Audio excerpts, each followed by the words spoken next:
Hello, you're watching The World Today. My name is Sahna Tunkara, and now the news in detail.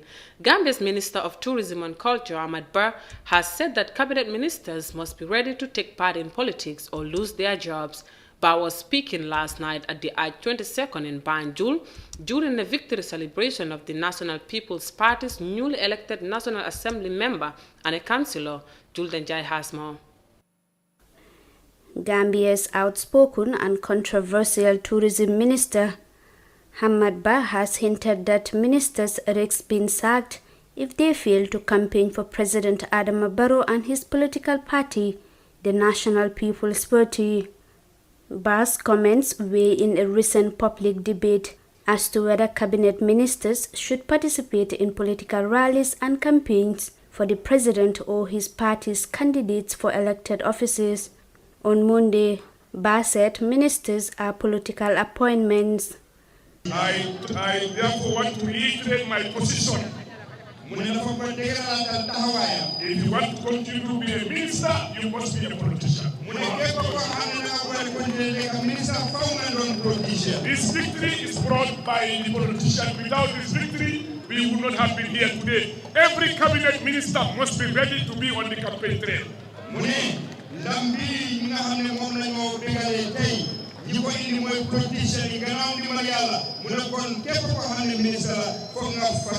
If you are not here, we will not be here. None of us will be here. Therefore, there is nothing like technocrat minister, there is nothing like any other minister. All ministers are political offices that you have delegated responsibilities, and they must all be ready to serve your government. Barrow's cabinet ministers were seen campaigning for his choice of candidates in the just-ended by-election in Yamina West and Kerjarga Ward, which his NPP swept the polls. Ahmad Barr, who also doubles as the leader of the National Reconciliation Party, took a moment to sour praises on his boss, saying Barrow's commitment to the country shows that he is a symbol of unity, stability and progress. And indeed, you will steer this country for many years to come. You have been very supportive in this campaign. You have never wavered a minute or a second. You have been very dedicated to the cause of what we are celebrating here today. We could not have achieved what we achieved without your overwhelming support. It shows you are a true partner and a true leader that we can work with as a nation. He also said that the victory was meant to energize them, but it is not the final victory, adding that President Adama Barrow and his party cannot be complacent. That shows that we should be more energized, we should be more prepared to get Adama Barrow not 70% but 80% in 2021.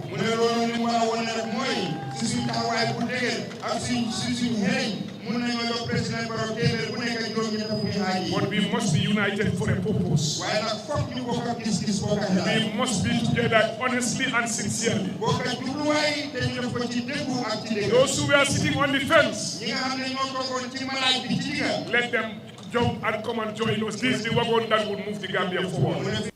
The tourism minister, whose public statements in recent years attracted a lot of attention due to the controversial nature in which they are delivered, advised his colleagues on Monday to avoid politics of insults, abuse or character assassinations.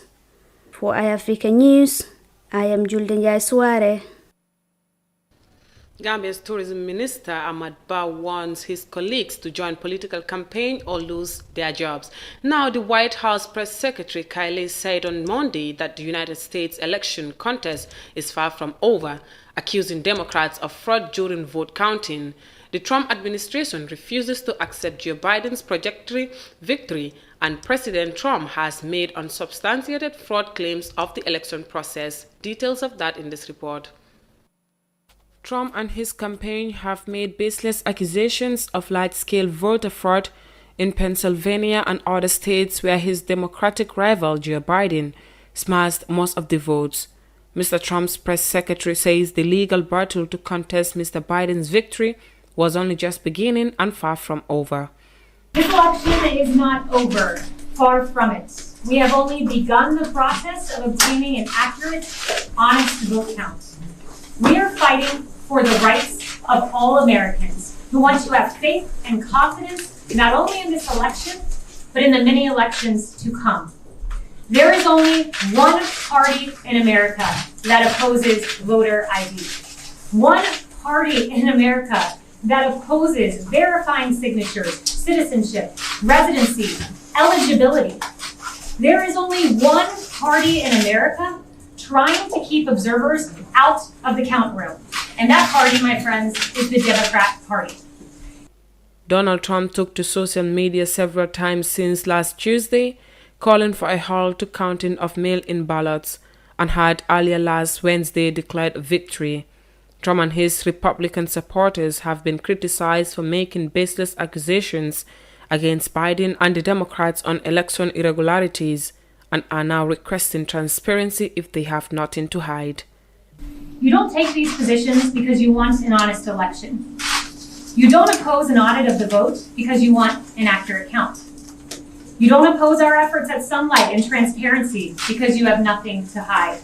You take these positions because you are welcoming fraud and you are welcoming illegal voting. Our position is clear. We want to protect the franchise of the American people.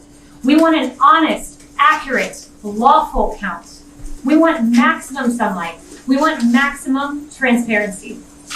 We want every legal vote to be counted, and we want every illegal vote to be discarded. Unlike our opponents, we have nothing to hide.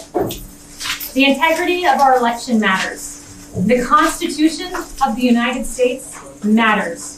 What we have seen across the country is Democrat officials systematically trying to do an end run around the Constitution to tip the scales of the election in their favor.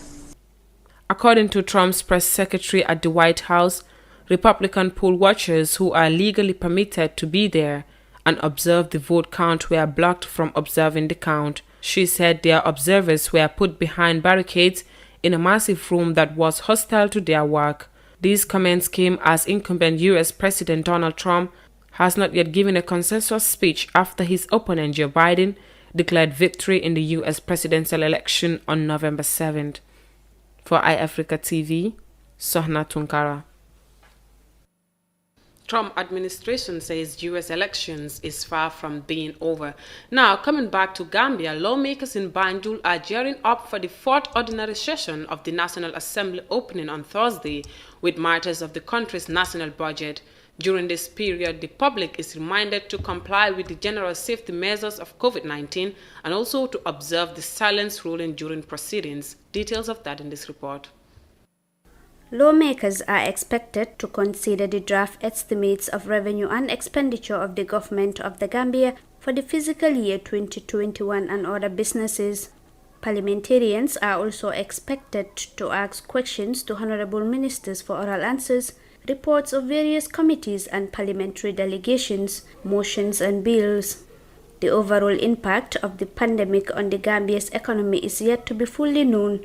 However, the Gambia's Finance Minister Mambure Njai told lawmakers in March that the country could lose $1 billion in revenue due to the coronavirus pandemic. This will result in a budget financing gap of about $2.5 billion, according to Njai. This will also have implications on the budget and net domestic borrowing, negatively impacting the fiscal stance the government of the Gambia had been undertaking in recent years. Since the global pandemic negatively impacted all sectors, it is expected that a huge amount of the 2021 budget will go into financing of COVID-19 and related matters. For iAfrica News, I am Julia Suare. Somalia's parliament and presidential contest election is scheduled to take place in early 2021. Ahead of the elections, the importance of the media's role in the upcoming electoral process was centered stage as a group of journalists gathered for an intensive United Nations-backed training on strengthening their reporting on elections and voter education. Supported by the United Nations Assistance Mission in Somalia and organized by the Federation of Somali Journalists, the 3-day training brought together more than 24 journalists from various media outlets. The journalists are receiving training on areas ranging from the need for neutrality to the uses of opinion polls. The aim is to enhance the journalist skills, allowing them to better report on the country's impending elections and consequently improve general public's understanding of the electoral process. Meanwhile, Somalia's Press Union President Abadir Abdul Khader Elmi outlines the importance of the training to the journalists in preparations for the 2021 elections. After this training, reporters will apply the knowledge they have gained in their daily activities. This training is important for Somali journalists as the country is once again going to indirect polls and people need to understand more about the elections. The UN mission in Somalia has previously highlighted the role the media play in Somali society and how they need to be able to carry out their work free from violence, harassment, detention, prosecution, intimidation, and censorship. The Chief of Strategic Communications, Ari Gaitani, said the UN needs to ensure Somalia's political space allows for diverse views and voices as part of the democratic process. Democracy is more than just the holding of elections. It also means ensuring a country's political space allows for everyone to take part, and as I stress, the media has a key role to play in this. Fact-based news and analysis depend on the work of journalists conducting independent reporting, rooted in the fundamental tenet, which is journalism. One of the trainees, Fardosa Mohammed Sahal, a journalist with Galmudug Television, is optimistic about the training. It's my first time attending this kind of training, and I am optimistic about gaining a lot from the facilitators providing the teaching. Media outlets provide information to the public. If the election isn't reported well, then the public will not understand what's happening, but if the election is covered fairly and professionally, the public will have a chance to know of the election's integrity. Aside from the substantive elements of reporting on elections, the training will also include covering elections in volatile security situations. In September alone, Somalia has been the scene of over a dozen deadly terror attacks by Al-Shabaab. The Islamist militant group is seen to be bent on thwarting the forthcoming elections in the Horn of Africa. Reporting for iAfrica News, I am Mariama Cham. Somalian journalists undergoing a 3-day training ahead of the 2021 presidential elections. Now we will go with a short commercial break and continue with the rest of our stories. Stay tuned.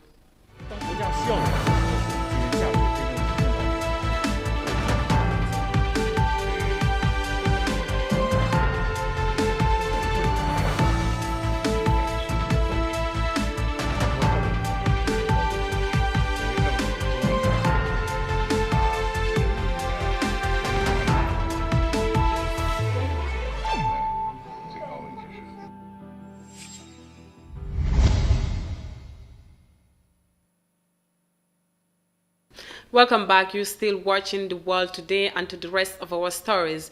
The Gambia has reported a double digit in new COVID-19 cases for the first time since the end of September.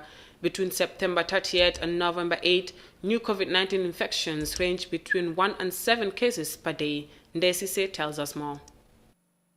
On Tuesday, the Ministry of Health reported 12 new COVID-19 cases.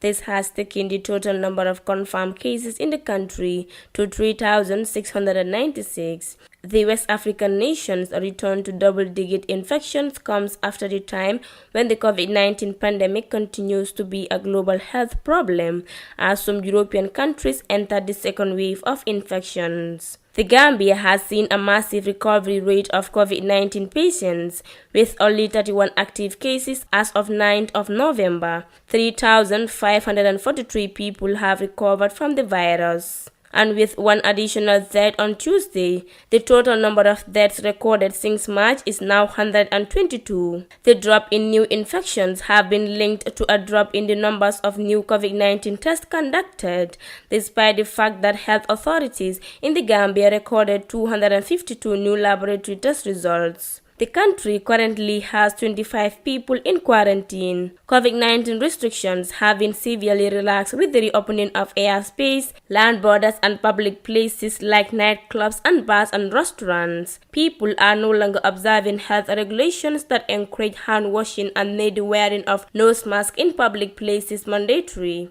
Meanwhile, on the other side of the Atlantic, Italy, Spain, France and Germany are seeing a resurgence of COVID-19 cases after successfully slowing outbreaks early this year. As a result, France restores a lockdown on Friday, ordering people to stay at home except for essential work or medical reasons. For iAfrica News, I am Daisy. From that latest COVID-19 update by Ndai Sise, we move to Kenya because those who lost their jobs due to the impact of the COVID-19 pandemic are now resorting to other avenues to upkeep their family. Like many other countries around the world, Kenyan businesses were hardly affected due to the effects of the health crisis, resulting to many people being left without jobs. As we feature this report, a former hotel manager explains the hardship he has been going through since losing his job amidst economic challenges brought about the COVID-19 pandemic. Hello. When we first met Rickson Itonga back in April, the food and beverage manager of a leading international hotel was on paid leave as the establishment he worked for navigated the impact of COVID-19. But last month, he was informed his employment had been terminated, along with hundreds of others. It was traumatizing. Using his redundancy payment and skills acquired in the hotel industry, he set up a small eatery to sustain his family. He admits it wasn't easy breaking the news to his wife. I came and shared with my wife. She was a bit stressed the first week. And then I told her, since we have some money to push us through, it is now us to keep in mind that the job is normal and we plan ourselves. It's been a tough year for the job market in Kenya due to the COVID-19 pandemic. The unemployment rate doubled to 10.4% in the second quarter of this year compared to 5.2% last year. The father of three knows he is fortunate. Thousands of others who lost their jobs due to COVID-19 have yet to secure a regular source of income. I'm here because now the situation forced me to be here now, fully. Now, we are not into saving much than to have something to put in our stomach. Yeah. Rickson says without his wife, picking himself up after losing his job would have been more challenging. For the moment, he's considering moving the family to a smaller apartment to cut costs, but has plans to expand the business and grow his income. I'm praying to God that come January, everything to stabilize so that I can open a few restaurants. His is a story of hope and resilience.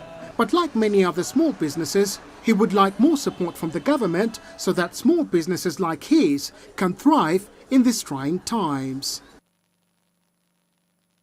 COVID-19 continues to affect the lives and livelihoods of people. Ugandan authorities have heightened restrictions on the importation of used vehicles in 2018. Uganda imposed the ban of the importation of cars older than 15 years, which according to the authorities have yielded a positive outcome. Now, in a bid to limit the usage of second-hand vehicles, the buyers are charged to pay environment tax, which makes them more expensive.